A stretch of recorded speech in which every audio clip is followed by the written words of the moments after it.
Kulay pa nga lang na itong mga candy na ito ay matatakam ka na. Alam mo ba na 2 ingredients lang ang kailangan para gawin ito? Kaya for today's video nga, ituturo ko sa inyo ang original recipe ng pastillas. Gumamit nga lang ako dito ng isang lata ng condensed milk na 390 grams at 500 grams or kalahating kilo ng milk powder.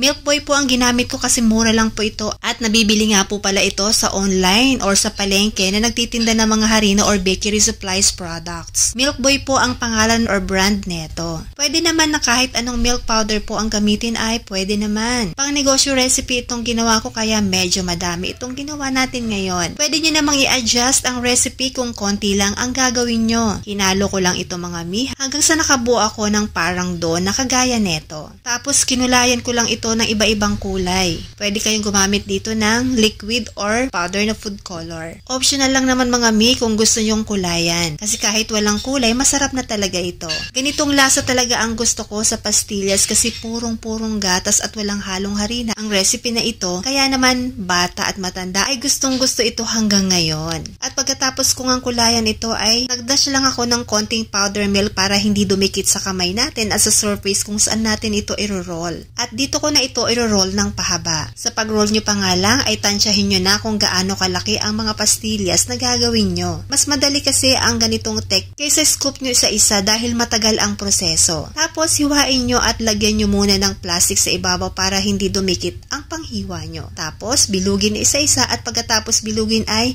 pagulungin nyo kaagad sa asukal na puti para hindi sila magdikit-dikit. Tapos tusukin nyo na nga ito ng toothpick. Optional din mga mi kung gusto nyo pa itong tusukin ng toothpick. Pwede namang hindi na. Tapos ilagay nyo sa isang container or plastic para hindi madumihan at mahanginan. Tapos ibenta nyo na. Napakasarap nga nito mga mi at mabenta itong gawing negosyo.